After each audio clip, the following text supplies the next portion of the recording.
See you. Here. Commissioner Hammond, Here. Commissioner Roughton, Here. Commissioner Bockert, Chair Wojciechowski, Alternate Adams, Alternate Quarternick, Here.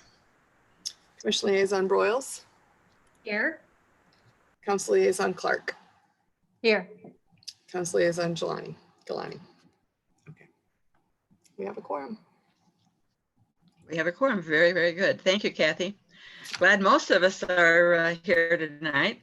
We miss Chairman Paul and all the others that aren't with us.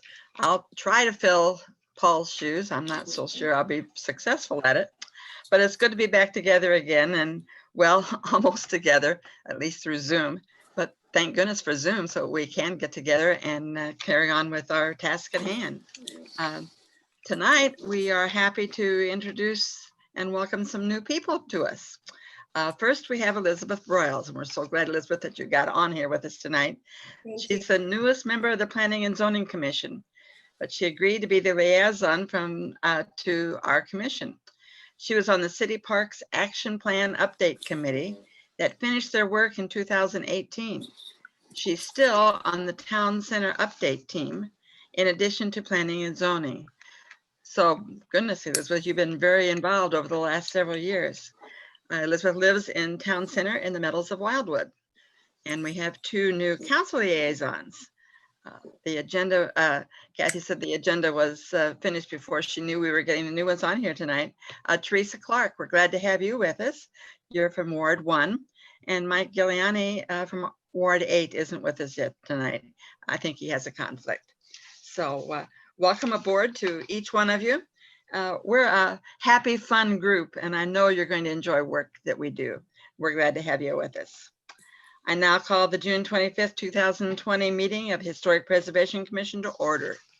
And I don't have the gavel tonight, so I guess I didn't even bring a spoon so I can hit the tabletop. Madam Chair, we FedExed that to you today. Did you really? Well, you know, we live out here in the wilds of Wildwood, and it's tough to get deliveries sometimes. Well, if you get it, you need to return it. Everyone should have copies of the minutes. Get mine out here. Does anyone have anything that they need for discussion in the minutes? Are there any additions or corrections? No one has anything? I'll entertain a motion for acceptance. Hey, Oh, go ahead. I'll make a motion to accept the minutes as published. Okay, I'll second it. very good. Is there any discussion at all? Let's have a vote. All those in favor of accepting them as written, please wave your hand. Wave your hands. Are there any opposed? Okay, the minutes are approved as written. So thank you very much. Madam Chair, you yes. might ask if there's any abstentions. I think Ms. Broyles, since she wasn't on the commission, may abstain. Okay. And Thank you. I do abstain. Very good. Thank you. Kathy, you got that? Thank you, I ma'am. do. I hate to say that her vote doesn't matter anyway because That's she's the true. liaison, but I will mark it down that you abstain. Okay. Thank you, ma'am. I don't want to get technical on everybody, but Right. Do we have any public who make comments tonight?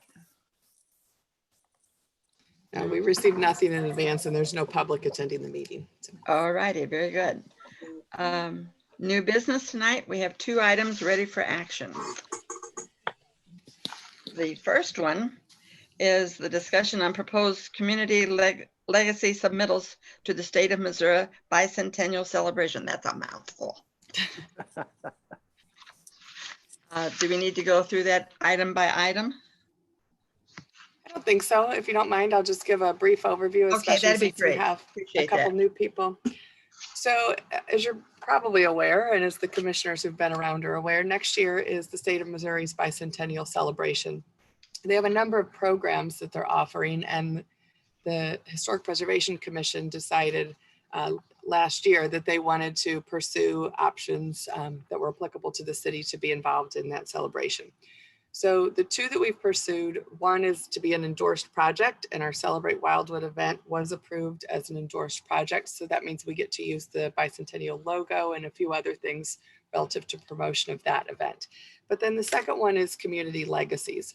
So we sent out 15 letters to meaningful places and other longstanding traditions within the community to see if those private property owners or individuals that run those organizations wanted to pursue a community legacy. We have not received interest from any of those, and they may apply on their own, but we have not received any feedback to staff as a request for help or a confirmation of them pursuing an application. But 3 of the meaningful places that the commission identified, staff wrote the application for, and you'll find those our text that we wrote attached to the memo. So we wrote them for the Merrimack River area, the Glencoe community. We wrote them for the Gumbo Flats, the bottom, whatever you want to call it, Centaur, Monarch area. And then we wrote one for Old Pond School, which is the city's property, the 1914 one-room schoolhouse that we restored. That's on the city's local historic registry and on the National Register of Historic Places. So if you have comments on the text, we'd love to hear it. You don't have to, if you want to talk about it tonight, we can talk about it tonight. If you want to take a little bit and review and send us those comments over the next couple of weeks, we can incorporate that. But if you would like to pursue them, I think staff would like direction from the commission if you would like those applications submitted. And I'd be happy to answer any questions. Anyone have any comments? Have you read through them? I think I read those, and those are great primers for anybody coming to Wildwood that want to know a little bit about the area. When we were dealing with the Maryhurst registry, Maryhurst was, but I didn't, the LaSalle, the orphans home, and then I knew about the industrialists that used Maryhurst as their summer home. But I mean, the whole area, the write-up is really good. From a historical perspective, it's an easy read for somebody that just wants to know about those areas. In the Monarch area, also in Old Pond School, I think that most people are probably pretty familiar with the Old Pond School. But I think those are just probably 3 great areas that to submit on. They're probably the most historical. I agree with you. Teresa? Yeah, I just had a question. First of all, that I agree. That text was written very well. It was a lot of information in a few pages. You got the whole overview of what was going on. But my question is, do we present just the text, or will it have like little maps or pictures or something with it? Yeah, we had a stack about this big with all 3 of them. So we will include photos. We have before and after photos of the Old Pond School.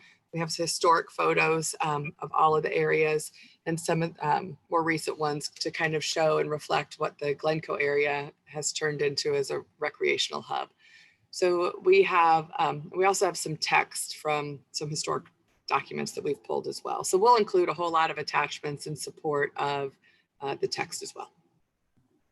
And I'd be happy to send that out if y'all would like to see it.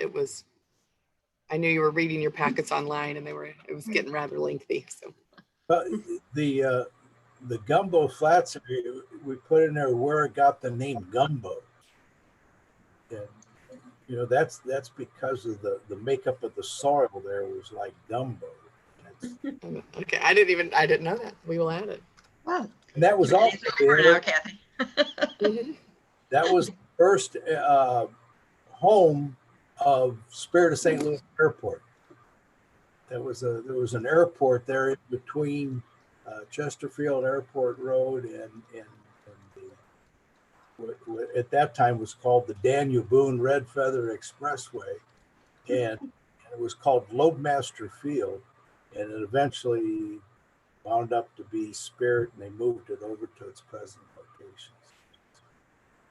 We'll add that in. That's great history. Thank you. Anyone else? Steve?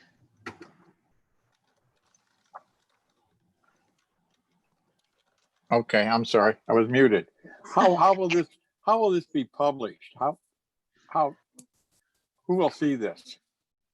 The bicentennial organization will do a review, but I think it would be great addition to our website, and it would be good fodder for our ongoing social media promotions. Right. So we can get it out. And I think that, especially if they are approved, I think that that is an even better segue into the ongoing promotion of the history in the areas.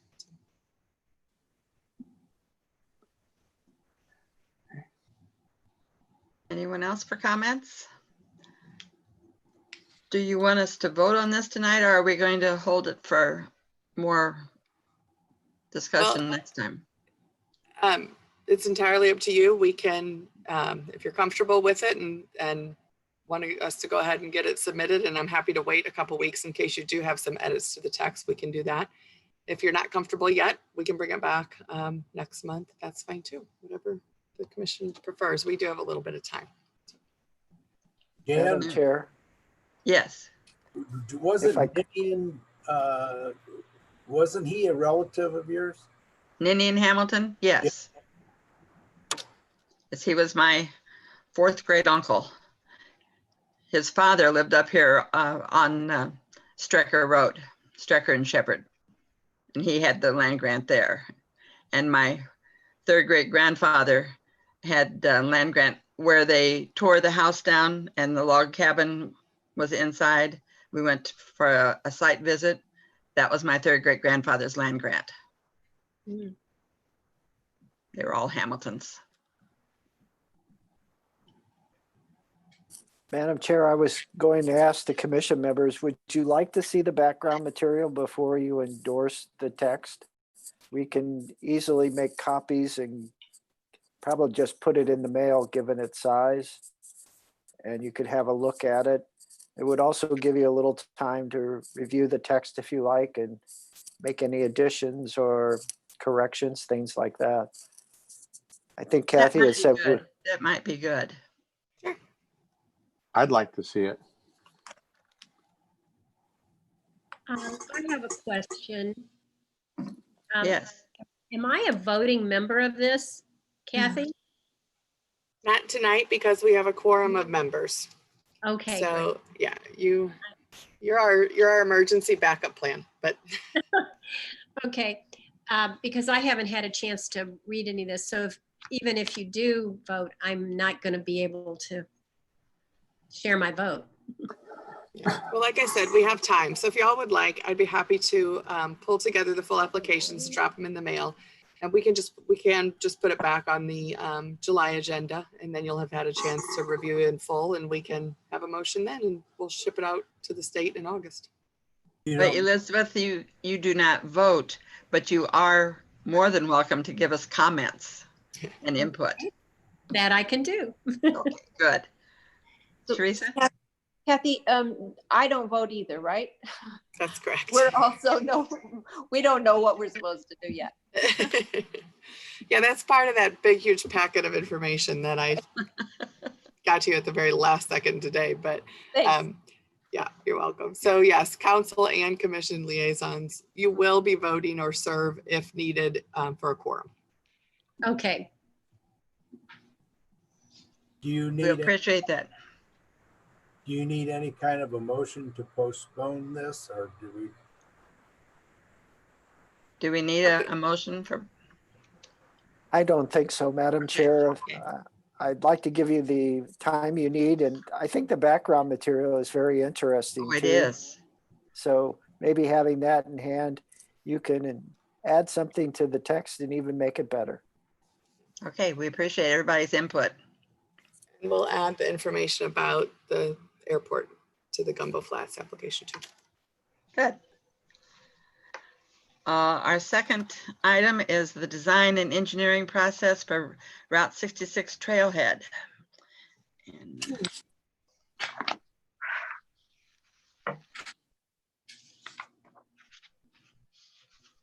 Madam Chair, I'm going to take that one from Kathy. We're going to divvy things up tonight. So with your permission, I'll begin the presentation. please do. Madam Chair and members of the commission, particularly more so for the new members, the city of Wildwood in 2019 purchased a half-acre parcel of ground on Manchester Road between Etherton Road and Taylor Road. The property is located in front of the subdivision called Grover Crossing that was completed by McBride and Son Homes. The process that ultimately ended up with the city purchasing the property is somewhat unique. But to make a long story short, the initial discussion about the property began with the owner of it over the need for easements and dedications for the new streetscape project. And given the size of the parcel of ground, that owner was a little hesitant to provide any more land area or to encumber the property to a greater extent. And much to our surprise, he basically said, I'll sell it to you, and I'll sell it to you for what I purchased it for. And he had purchased it a number of years before, so the price of the property was very favorable. Fast forward to today, the property is owned by the city. It will now adjoin an improved streetscape on Manchester Road, which includes pedestrian facilities and bike lanes. And that portion of Manchester Road is the original location of the Mother Road, Route 66. So the commission, much smarter than I, put two and two together and said, hey, that might be a great place for a trailhead. And we theme it as part of historic Route 66. So that's the direction we are heading because the commission concurred. With the development of any property, there's a lot of components.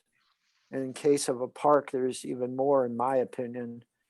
But what the commission had basically stated when they agreed to move forward with a trailhead themed to historic Route 66 was to do something pretty unique here, but more importantly, to ensure we engage the community, particularly those in the vicinity, but the entire community. So the thought was, how do we do that? And one of the ideas was to basically begin a process of planning and design, and then take that kind of concept out to the public, show them what we're thinking, and let them react to it. It may actually include a couple of options or concepts, and then go from there. So tonight, the department is respectfully requesting the authorization to basically develop a draft of a request for qualifications. And what we would do is send that out to the consulting community that do parks and other types of facilities of a similar nature, and receive back their qualifications, and then take those qualifications to the commission and let you review them. And once you've completed your review, select 1, 2, or 3. I would suggest not more. And then we can bring them in for interviews. And you can explain to the consultant what you think you'd like to see, why this is special, why it should be this, why it shouldn't be that. Listen to their answers. And if we ultimately like what we hear, then we can move forward with a negotiation. So tonight, the department is respectfully requesting authorization to develop that draft RFQ for the commission's review. Thank you. Are there any questions from anyone? I've got one. Okay. Joe, where are we with the budget? Is it in the budget for this year? Is it to be approved for next year? What's the thought process? We do not have any construction money in the budget this year for that particular property. We have, I think, enough money to begin a process in the latter part of 2020.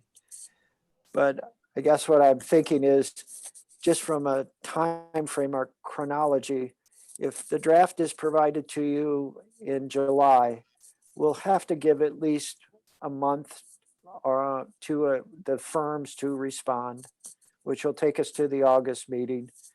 Then you'll review it at the August meeting, and the earliest we could have any interviews would be September. And then we'll get back together in October and basically decide which firm was the best, which one you liked the most, or you felt would do the appropriate, understood the parameters. And then we're in November and we're almost into the new fiscal year. So what box are we working in? Are we talking about a parking lot with maybe some restrooms and some signage?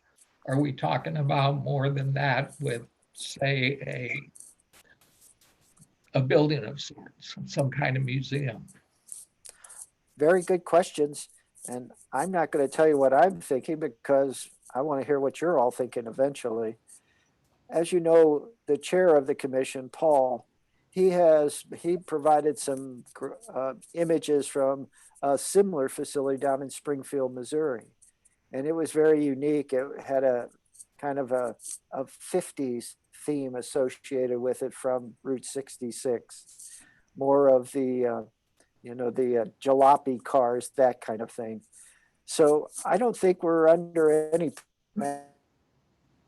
parameters other than your all's imagination and a half-acre site. If it was 10 acres, we could probably do more, but a half acre, well, we may be limited.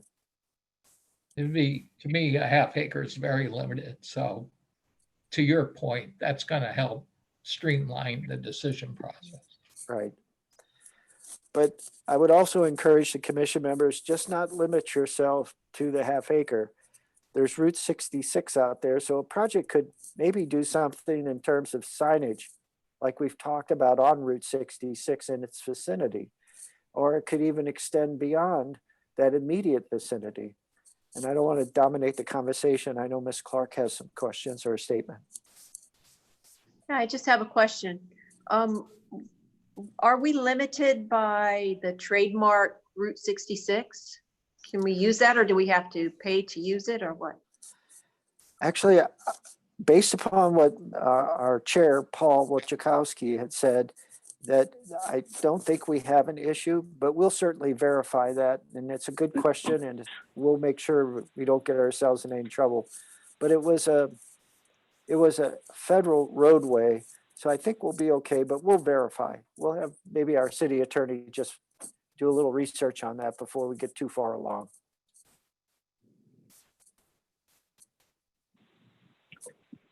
Thank you. Chris?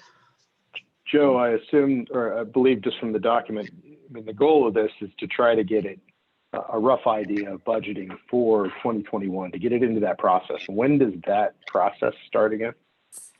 It starts as early as September, but that's more of a scoping meeting with the city council, in that typically they'll get a list of some of the projects that have been identified in our 5-year plan, projects that we've heard a lot of feedback or input from residents, but the nuts and bolts starts in October and goes through mid-December.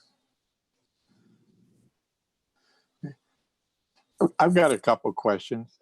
Well, I'm just wondering, I would like to see, even at early stage, that there be sort of a charrette with a small committee of selected people to sit down and talk to the designer about these ideas and spend a day sketching, or a couple hours sketching with them,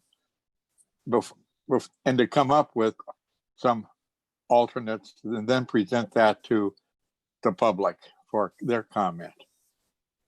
I would like that to be part of the design process. I guess the other question I have is, do you have a list of consultants that you'd be sending this out to, or how, or will it be advertised? Both. We'll advertise it in the newspaper, one of general circulation. I like to use the Post-Dispatch. It's a little more expensive, but we've also recently been using the West News magazine. But we'll advertise it both in a newspaper, on our website, and post it here at City Hall. There's also a list of firms that we've used in the past that we always send information to. Some respond, some don't. But if you know of a firm that you've stumbled onto, so to speak, let us know. The firm we're using for the Village Green, one of our members on the Parks Action Plan Update Committee ran a race in Cincinnati. The race was started and finished at that location, and she was just thought that this public space was very engaging. She took a bunch of pictures, photographs, and came back and said, you know, if you ever think about anything, maybe you ought to call them. So if you have some ideas on that too, we'll send out as many as you want. And Mr. Scott, I think the charette's kind of a neat concept. We've kind of gotten away from that in recent years. So thanks for bringing it up. And if the commission doesn't object, we'll make it part of the parameters when we talk about the project in general terms. No, I'm not What was that term? trying to get on. The term is charrette, which you sit down with a small group of people and sketch paper and start talking about ideas, and it's a way to get layman's ideas into a design and to just look at various different things. Now, I'm not pushing to be on that charrette committee, but if somebody would ask me, I would consider it. I thought you were talking about the green ogre. The what? The green ogre. Shrek. Oh, no. The charrette goes back to in France at the architectural schools. At the end of their design, they would come through the studio with a wagon, and all the students would put their designs on this wagon. And wagon in French is charrette. So a charrette is a design wagon to collect ideas. So that's where the term comes from. And that's why there's a La Charrette fort here in Missouri on the Missouri River. Not named after design, but after a wagon. We've all learned something, I think. Knowledge continues to go on. I have one question. We had talked about the original 66 pavement. Is that going to be included with this park? Are they going to be connected in any way? I don't know. As some of the members of the commission that have been on it for a number of years, there's a original section of Route 66 pavement that still exists in Wildwood. We've visited it on occasion to take a look at it. It's in incredibly good shape, given now that it's almost 100 years old. We asked the Missouri Department of Transportation, which ultimately was the original jurisdiction on Route 66, if they still own that portion on that private property. What we found out is that the Missouri Department of Transportation transferred the ownership to St. Louis County, but they never completed the appropriate paperwork and recording to make it official. And so we've kind of been in this kind of internal loop of who's going to finish it, and what do we need to do to finish it, and no one's really answered my question yet. So maybe Travis and Kathy can write a note and make sure we don't forget to follow up on that. Hopefully in July, I'll have some more information for you, Madam Chair. Thank you.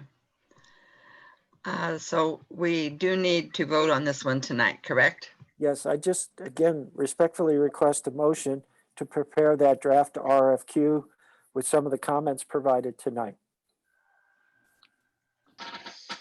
I would like to make the motion that we have the department draft that RFQ or move towards that. Is there a I'll second? second it. I'll second it. Okay. Any other discussion? All those in favor of preparing this, wave your hands at me so we can see who's voting. Anyone against? Any abstentions? I believe it's unanimous. Thank you very much. We appreciate it. The next thing on the agenda was a not ready for action on maintenance codes and impacts. Do we need to discuss that this evening? No, ma'am, we don't have anything new prepared. We understand it's a priority to the commission. It's just kind of fitting it in the schedule and doing the needed research, but we promise we'll get to it. Okay, thank you very much. Old business ready for action. Again, 2 items. The update on the work program. Who's going to address that? That's you. That's I me. thought it would be. Yeah. And I'm going to save you all the boring task of listening to me go through all 14. So first, I'm going to give you the highlights of what has changed from last month in the work program. So I'm not going to touch on every item, but if anyone has any questions, just let me know. And then I'm going to, at the end, I'll get to the new item that we potentially would like added to the work program. So to give you an update on the final remaining historic community marker, which will be in the Orville community, that bridge is under construction. And so we're getting closer. It looks like it should be done hopefully before school starts. Assuming school starts in August, we're going on that time frame. Being positive. So, yes. And so we will have that community marker that will be complete sometime in 2020. Very good. We have wrapped up the author's portion of the history book. Her work is complete at this point, although we did discuss maybe a couple of sentences, a brief addition on just the civil unrest, which had kind of taken front stage on some things just as a big history component. So we may just do a little bit on that. And then the department is still working on the incorporation chapter. So we'll have that to you very soon. And we very much appreciate your support and kind of relaxing the timeline to get the book done and make sure it's done right and done well. So the Route 66 Pocket Park has moved from not started to underway, as we just discussed. But Joe gave you a better update than I would on that. So we'll move on to number 9, which is also underway, and we have that on the agenda, which is the next item we'll discuss, which is the policy to recognize champions of history. We already discussed the bicentennial celebration. So beyond that, as far as our ongoing items, we were very excited that we actually got one of our training sessions in. They've been rescheduled due to flu, pandemic, probably some other plague, but we got one in last. Snow, that's right. Weather, I don't know. Maybe like a dust storm now will cancel it. I don't know. But we do have one scheduled next month in July, which is Michael Allen with the Preservation Research Office. And then another in August is scheduled. So we'll have 2 back-to-back. And that's Karen Fox from Wildwood Historical Society. Yeah, so she'll be talking about one-room schoolhouses. And in particular, she'll focus on the Old Pond School. And then we're still working on a date with the Route 66 Association of Missouri, and we'll give you a break after August, and that one will be later in the fall. So the final item on the list to update is that State Route 109 is finished. So this is the last time it will be on the update. Thank you all for your patience. We hope you're enjoying all those roundabouts. That project's wrapped up very nicely, and the trail and tunnel are complete. So Mr. Rubus, if you ever want to extend your walk a little longer down Manchester, it's pretty nice down there. So the final item relative to the work program is the city recently acquired a new park. It was donated. The ordinance to accept the donation was complete just this past Monday and accepted by City Council. It's 27 acres off Hankin Road. It's probably one of the, as Joe has mentioned, one of the nicest things that the city has ever received or been on the receiving end of. A woman named Joanne Yost is the one who, in her will, donated it to the city. There's a few conditions, but basically it will be kept in its natural state. There won't be hunting, there won't be much development on it. It's for picnicking, bird watching, hiking, and fishing. There is a pond on the property. And there's also a home which was built, the old farmhouse she took down, but the home was built 2012? 2001. 2001. Okay, it's older than I thought. Times flies when you're having fun. But there are 6 other accessory structures that all meet our historic preservation dates. They're all at least 80 years old. So as we get in the process of opening the park, fixing those structures, looking at any development, your opinions will be asked and you'll be kept in the loop. So the department was wondering if you would like to add the park, there's council member Rob Rambo is one of our newest council members. His ancestors were the family, and he says it's pronounced Pertner. So it looks like Portner if you look at the spelling, but it's Pertner Park. And so we would like to know if y'all would like to add that to the work program. And if so, the department would like a motion. And then I'm happy to answer any questions that you have. Kathy, it's Dan. Could we get an early look? Absolutely. And if she wants it to stay in its natural state, then how much can we do to it? I mean, you talk about updating the existing structures. How much actually can we tweak it, or should we? I think that, you want to? Oh, please. I think that we would restore them, but not really do much change as far as the look and the structure. We would want to keep the historic integrity of the structures. I haven't seen them. I'm not sure what their status is. And so those are decisions that they may come down to some hard decisions that the commission will have to make on, some of them are very old and I've heard that they're in not great shape. So we're going to have to take a good look. And as Mr. Scott will tell you, if we do have to make significant upgrades to retain them, that's always the question of the architect, right? Do you make it look like it's old? Yes. Or, that debate. So we'll dive into all of those. Like I said, there's some buildings like that where you actually don't have to enter into the building. You could have windows that you could look in, and you could have timeline inside or something, Right. And the ultimate use of those buildings has not been determined. Like I said, there is a pond on the lower portion of the property. So the pond could be expanded, or if it needs to be, if its depth needs to be increased and things just for the health of the pond. And then we could put in some natural trails and some things like that. Beyond that, we haven't really, we don't even have it technically. We're still doing the phase 1 environmental and some of our other due diligence. So it'll be something that we'll probably want to talk about a lot. And so that's why we were thinking to add it to the work program. Okay. And maybe we can have a meeting out there and see the property. Yeah. Absolutely.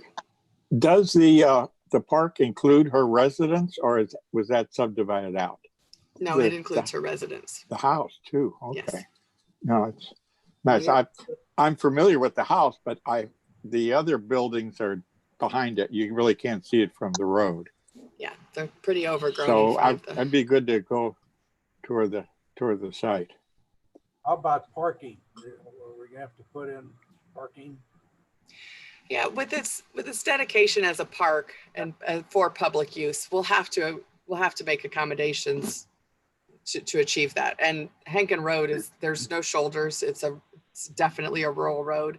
So we would have to provide some type of vehicular access out there. Madam Chair, Yes, could I speak with Kathy for a moment? certainly. I'm pretty familiar with Hinkin Road, but I can't place where this 27 acres is. Well, funny you should ask. Okay. I have it up. Oh, okay. We lived in Hawks Rest for 25 years, so I know I've gone up and down Hinkin Road many times, but I can't place where this 27 acres. Pretty much when you come up from down below, up to the hill, at the top of the hill there, going At the top east. of the hill? Yeah, where you're down low and you go up that hill, go around the curve, Hang on. and there's a new house across the street from it. Bear with me for one. There we go. All right, can you see the aerial photograph? Yes. Okay, so this is the property here. I'm going to shut this off, and let me back out a little bit. So here's Highway 100. Try and do this where you can kind of see it, and it's tough on Sarah photo, but here's Highway 100 up here and where Okay. Henkin Road comes down. So as you make this turn, here's where the property starts, right here. Okay.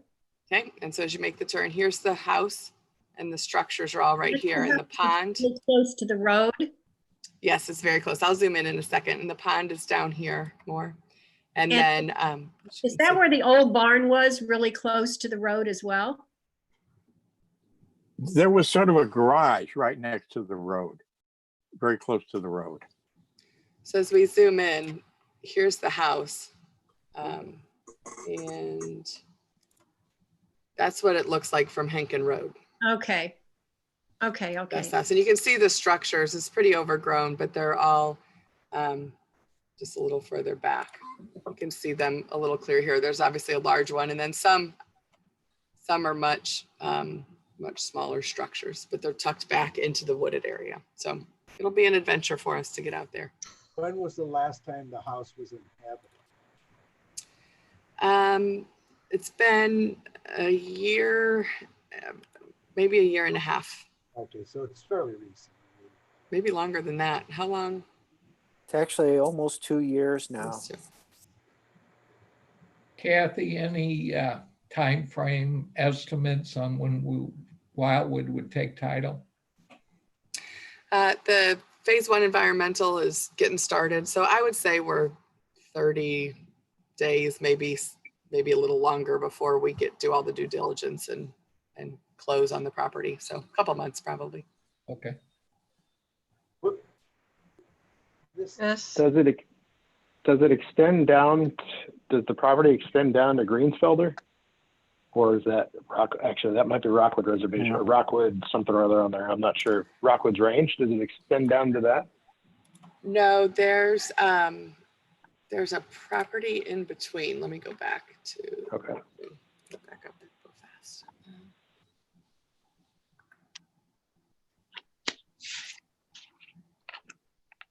Sorry. So this is Greensfelder down here. Okay, so here's the property. And then there's this property in between. I don't know if you can see my, Okay, thank you. you're welcome. I have one question about one of the things about this historic district sign that we still have to put up. Ultimately, at the council meeting Monday, Mr. Gunther stood up, and are aware that kind of wants a revision at that, and I can't figure out if the council voted to halt that or change the perspective of it or not. But I know the erosion task force, and that was his comment, is that it was going to create bigger problems for the erosion problem. that Councilman Remy said that he would be in agreement to stopping and relooking at this. So I didn't know whether that was going to have an effect on the progress or not. Mr. Rubis, there's been a lot of discussion about that bridge replacement project since Monday night. Simply stated, the project is proceeding forward. There's a hope that although the bridge structure itself is mandated in many regards by standards from the federal and state government, that there may be an opportunity to lessen the impact as we leave the bridge structure and go back to Atherton Road. The discussion on Monday night that was prompted by Mr. Gunther and others kind of blew open a hole to a much larger size relative to the internal processes of the city. That particular bridge project wasn't reviewed by the Historic Preservation Commission. It wasn't reviewed by the Planning and Zoning Commission, and for all intents and purposes wasn't reviewed by the Department of Planning. So what we're seeing now is an impact on a historic community by a structure being built by the city of Wildwood. I can assure you, we've gotten our marching orders in terms of our coordination process, and it will not happen again. But we're trying to look at what we've got and figure out a good approach to soften the blow, so to speak. And that's underway.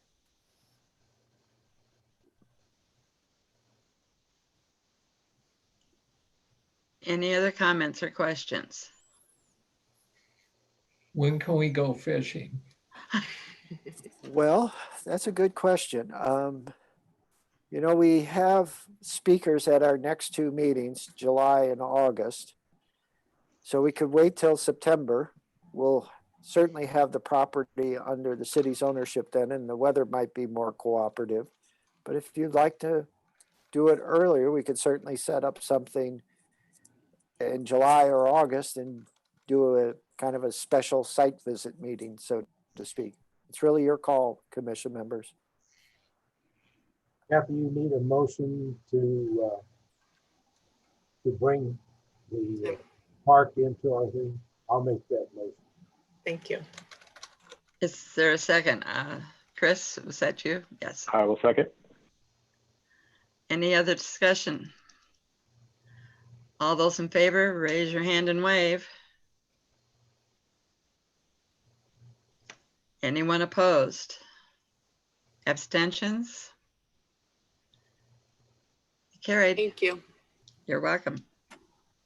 This is going to be exciting. So again, if you'd like to get out there sooner than later, just let us know.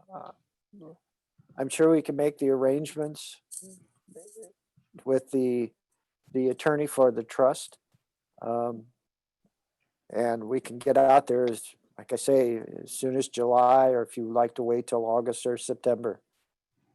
Just think about it, shoot us an email, and once we get everybody's response or enough of responses, we'll know what you like to do.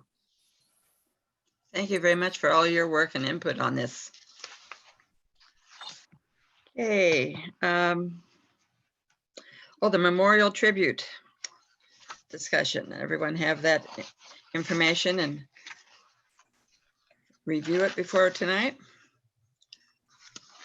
Certainly, I apologize that part was received today, the same day of the meeting, but best laid plans sometimes don't come to fruition.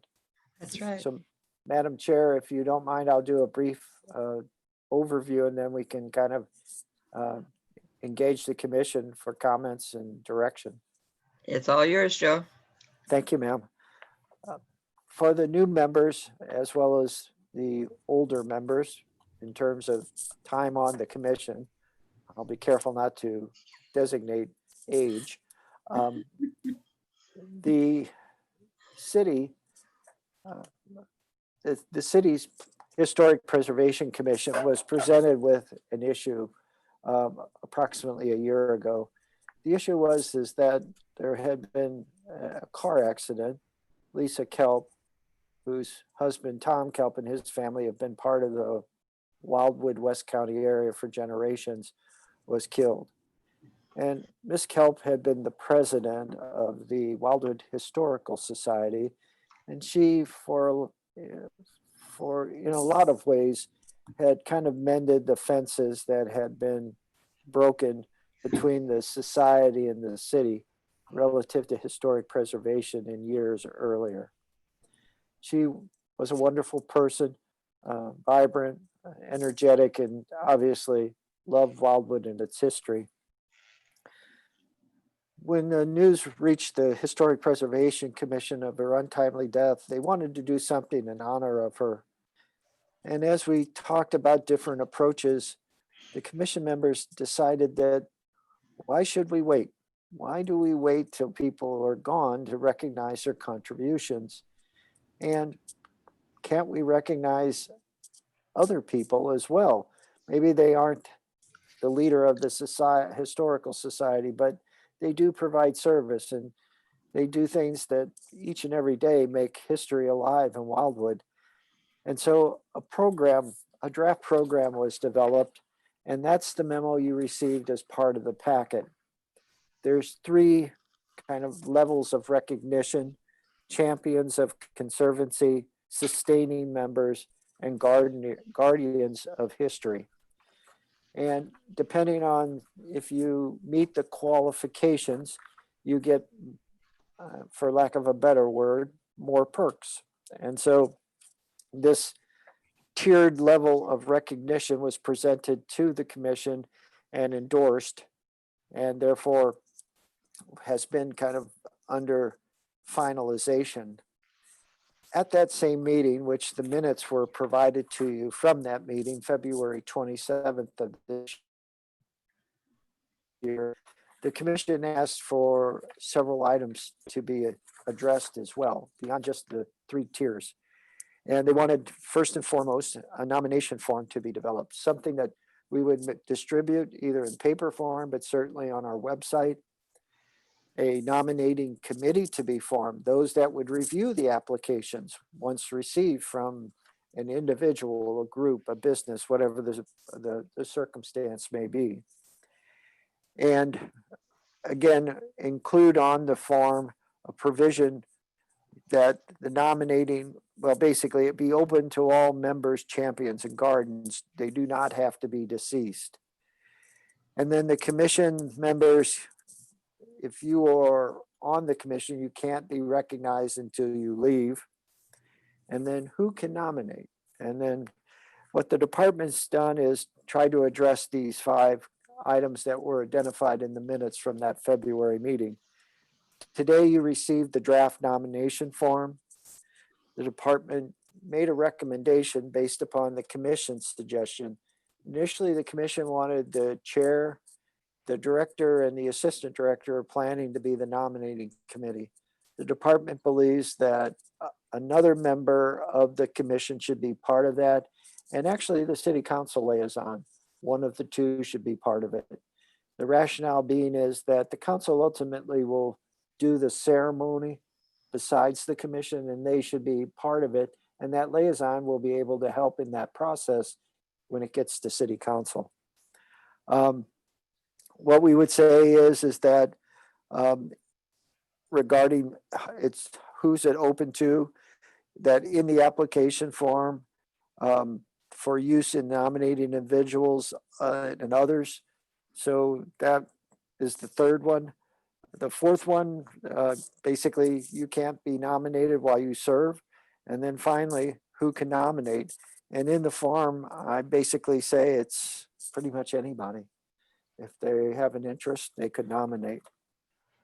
So you received the form today, and I'll finish up here so you don't have to listen to me. I did a brief kind of overview of, this is history. This is why we want to do this. Here's the parameters. And then basically said, if you're interested, here's the form. And then we provided you the form. Now Kathy had some great ideas how to make it more, a little less handwritten and more check off boxes and things like that, which will transition better for the website and electronic media. But tonight, we're responding to your direction on the 5 items, and we're also giving you the nomination form. And we'd like to hear what you think and any suggestions you have. And certainly, I know the nomination form was received today. So if you'd like to talk about it, we can certainly bring it back in July and then finalize it. Madam Chair, that's what we have relative to the direction we received. And we're here to hear what you got to say. Thank you. We thank you very much for trying to cover everything that we had suggested in the commission meeting.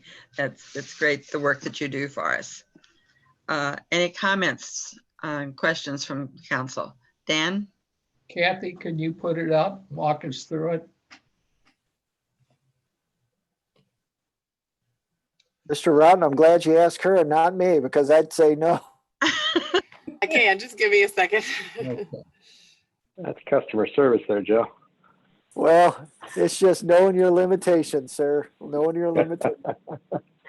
I have a comment while we're waiting on Kathy to pull that up. At the various levels, I think that's a great breakdown. The Champions of Conservancy for private participant. I think the item C there, regular attendee and participant in the city's Historic Preservation Commission meetings, I feel is rather vague. So I don't know if that one makes sense, but I think the rest of them do. I feel like maybe there's some other form. Maybe there's another alternative to be a private participant, but I feel like regular attendee just doesn't leave much in terms of definition. Well, thank you for the comment, Mr. Hammond, and that probably is a little broad. And so with the permission of the commission, we'll assume we'll strike that, and maybe we can give a third criteria there. And if you all think of anything, let us know, but we'll work on that and give you a revised one at the next meeting. I've got a question on that. Does the person need to meet all the, like those three criteria, or like for the public participant, the 4 criteria, or is it just one of those things?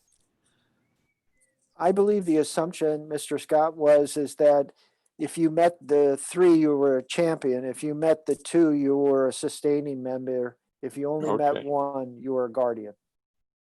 And then the award, you get one of those or all of those? You would receive all under the champion, all under the sustaining. So yes, you would get 3 in champions, 2 in sustaining, and 1 in the other. Okay, that makes sense. Kathy, could you hit the plus button, please? There you go. Thank you.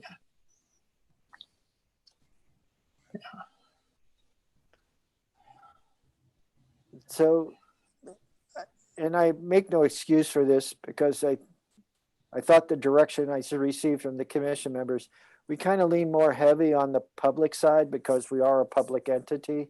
But the commission was adamant that private participants, those that may never be appointed to the city's commission, should receive acknowledgement as well. So it is kind of favored toward those individuals, residents that are city affiliated, but we haven't left the private participant out.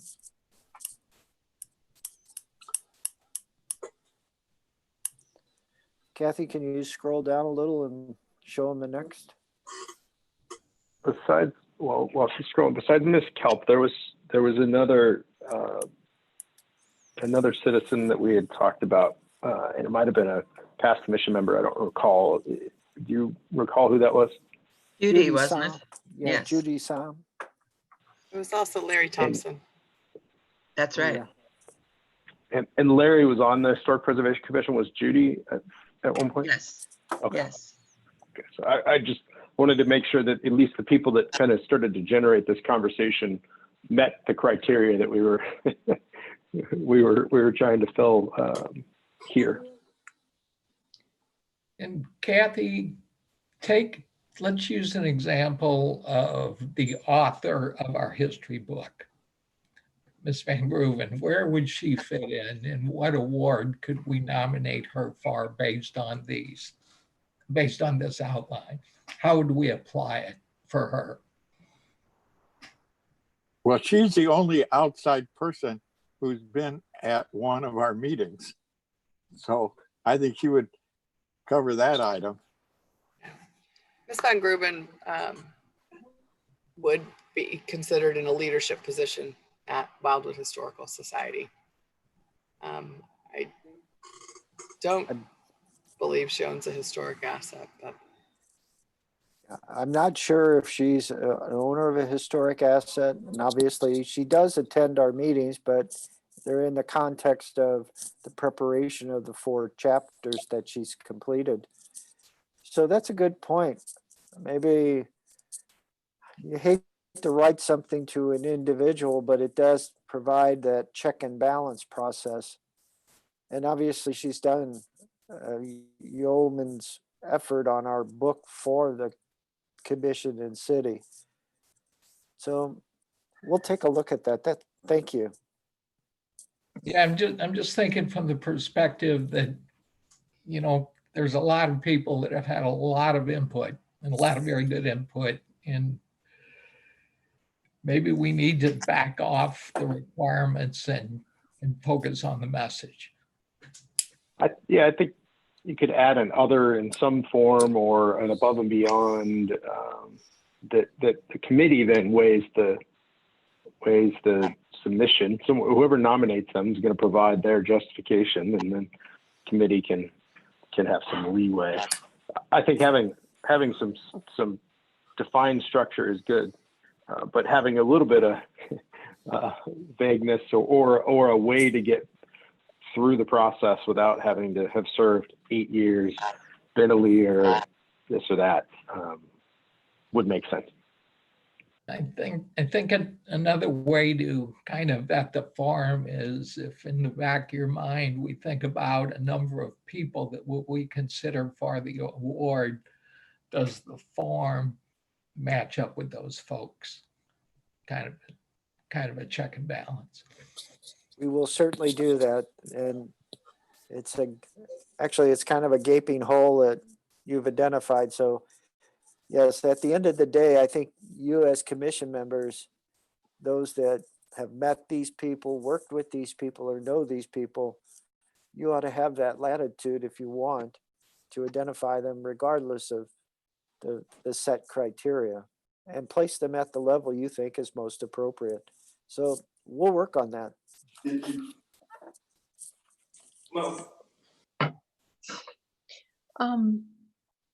Madam Chair, Yes. I'm trying to understand the whole thing too, just because I don't have all of the background and how it came up, how this all got put together. But this is just for people who have been a part of the Historic Preservation Commission or Society, or somehow worked with historic preservation, or is it for anybody in the city? Anyone in the city who is connected with historic preservation of our city. Okay, well, since, you know, we've got a new generation coming up, is there any way to incorporate something that would recognize in the event there's some child, someone under 18 that is doing something majorly beneficial to our city, so that, you know, to give them some incentive? Madam Chair, and to respond to Ms. Clark's question, we could do a 4th level, and it could be, and this may not be the appropriate term, but a youth component. Because obviously they may not served 8 years on the commission because they're 16. And so we could add another component for that purpose. I was thinking what came to my mind was the boys doing their Eagle Scout projects. There's a lot that they can do in the city for them to meet the criteria for their Eagle Scout, but yet there's no place on here at this time to recognize them. So that would be a youth type category would be good.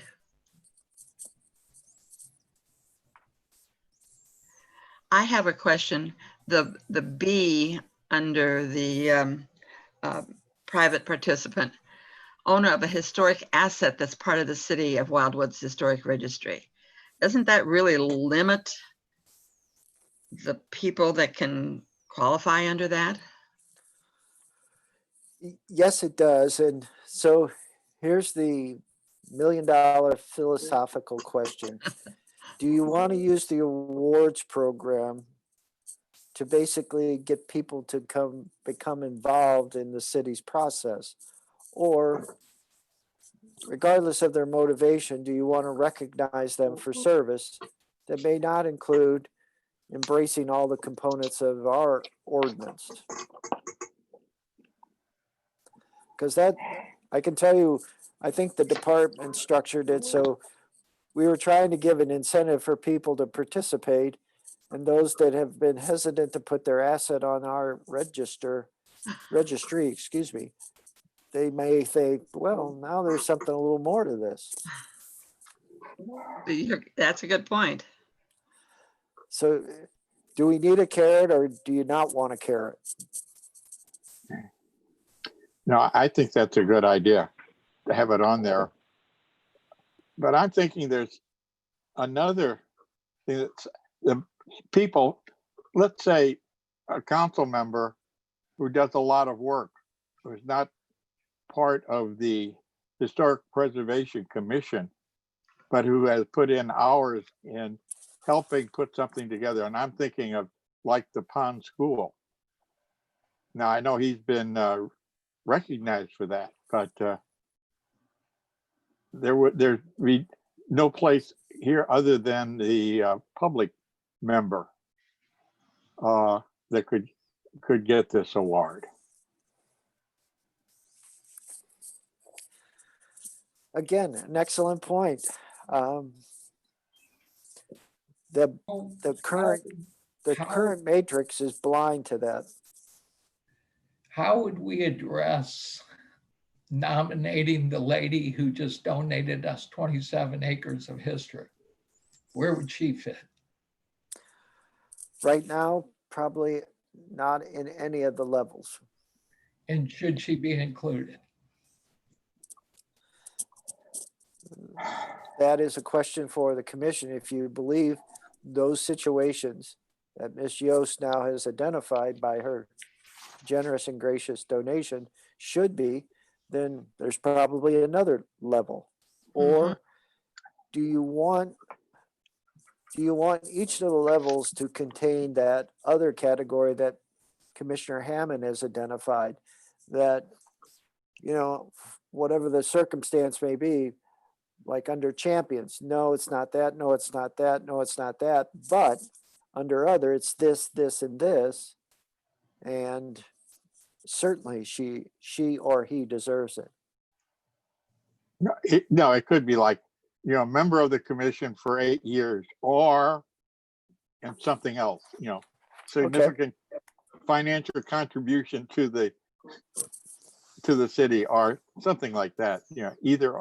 Yeah, You get some options. You can't meet one, but there's another one you could meet.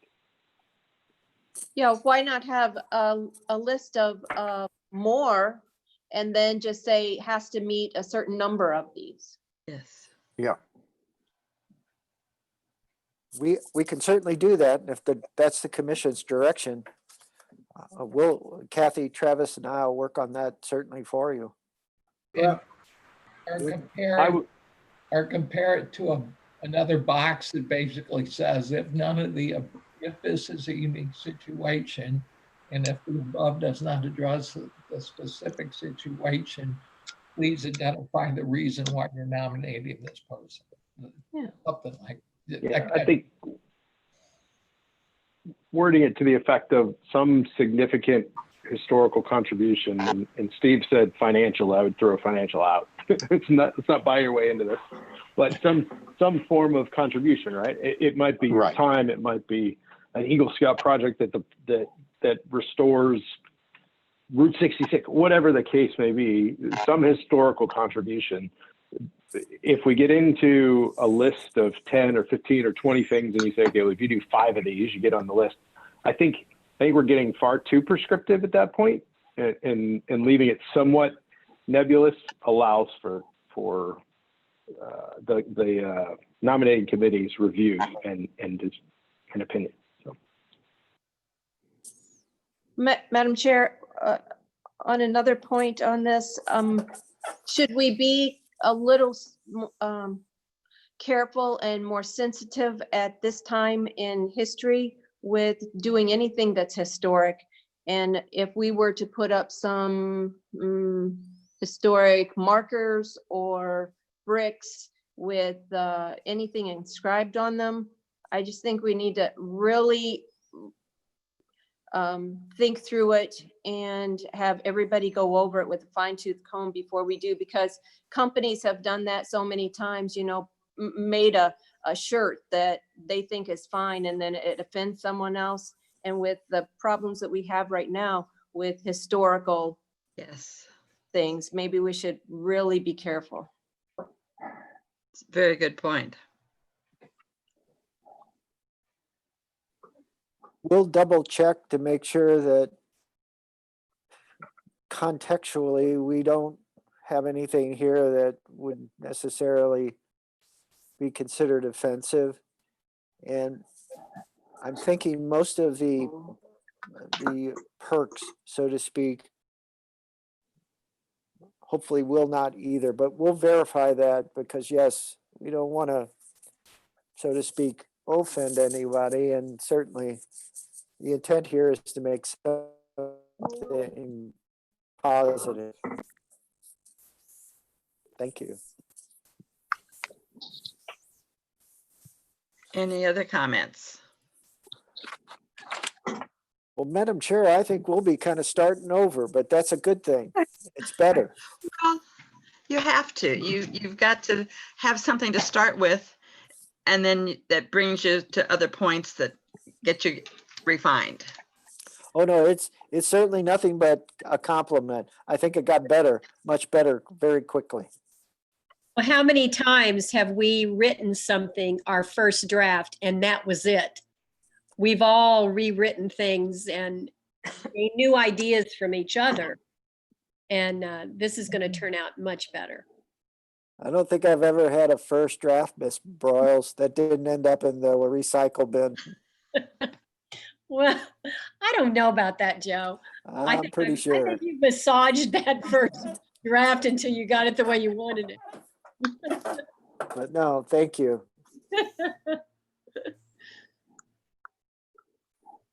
So anyone have any other suggestions for them to be working on? If you think of something in the meantime, send off an email to Joe and Kathy so that they can work on including that in their thoughts. Yes, Madam Chair, we probably won't get back to this. I'd still like to have something back to you in July. But obviously, probably next week, we won't be doing much on this. So if you think about it next week and have anything, if you can get us something the week of the 6th, July 6th, that'd be great.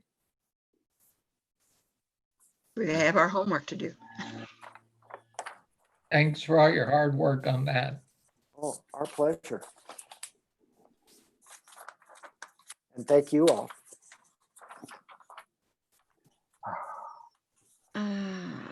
We have the not ready for action items, but do they need any comment at all tonight? I am trying to find my agenda, ma'am. Oh, here it is. do you want me to share my screen, Joe? I can show you the agenda. No, I actually, thank you, Mr. Hammond. But no, I found it. Nothing tonight, ma'am. Okay, very good. No demolition request, which is good. Anyone have any other items they want to talk a little bit about this evening? Guy mentioned one thing. Am I? Okay, I didn't know if I was muted or not. Just mentioned sending Joe an email, maybe for our new members, a brief review of how we should communicate amongst ourselves and with this open meetings and all this no private discussions. As I understand it, an email should go to all of the commission members and the alternates and the council liaisons and Joe and Kathy, as well as the city clerk. Is that correct? Yes. So And again, you can To the talk new amongst members. yourself, but not about council business. right. And Ms. Clark got a taste of this from her orientation on Tuesday, where John Young, our city attorney, discussed it. But Ms. Broyles probably hasn't had it yet. And John Young, our city attorney, provides it to almost all the boards and commissions. And so it's probably that time again for us to have Mr. Young come and kind of go through it one more time as a refresher. So my apologies, Ms. Clark. You'll probably hear it again here shortly. But for the purposes of what we've accomplished tonight, I think Mr. Scott's points very well. If you do send an email to Kathy and I, include the others. When you receive when you receive the email from Kathy with the agenda and the link, that's all the people on the commission, both regular members, alternates, liaisons. And like I say, and we'll make sure the city clerk gets it, Megan, if you don't copy her. But like I say, it's pretty much easy. Just reply all and you'll be in pretty good shape. I'm gonna do one better.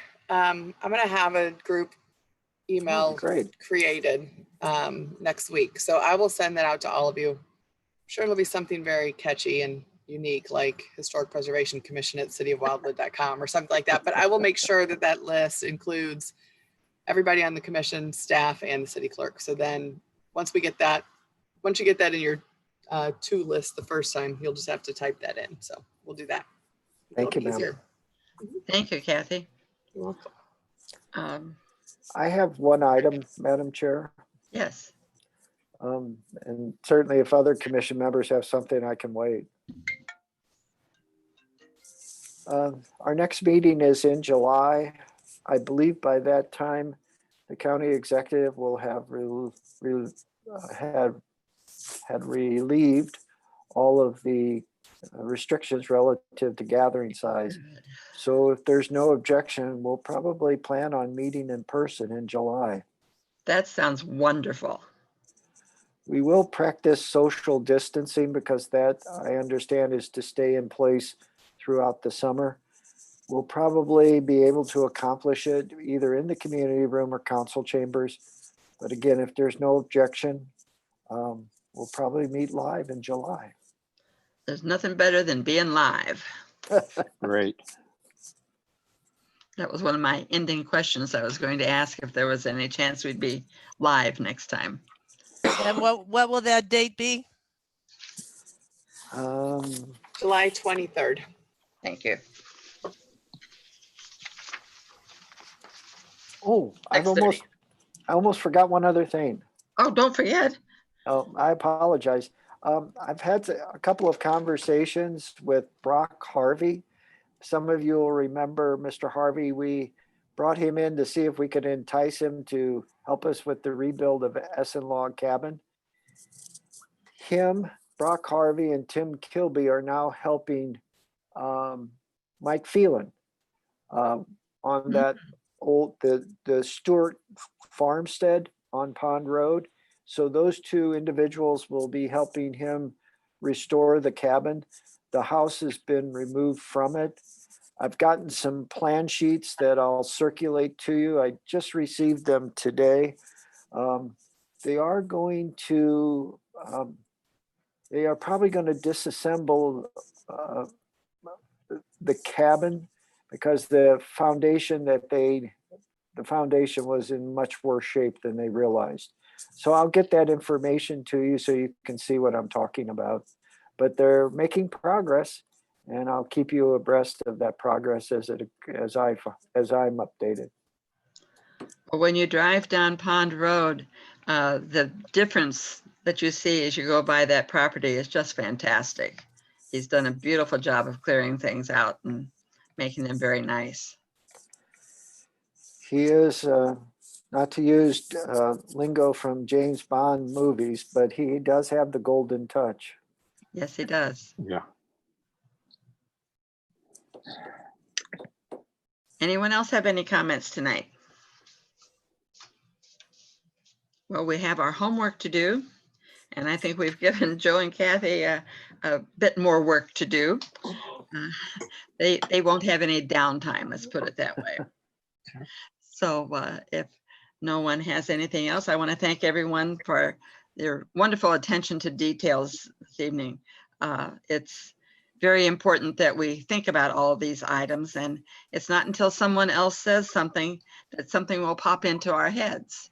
And so it's good to bounce off of each other. And we thank you for all your comments. So with that, I'll entertain a motion for adjournment. I move we adjourn. Is there a second? Yes. Tim? Second. Second. All those in favor, wave your hands. Yay. Yay, waving goodbye. Thank you all again, and stay safe and healthy out there. Hey, thank you. Thank you for everything. Thank you. Thank you, everyone. Good night. Thank you, everyone.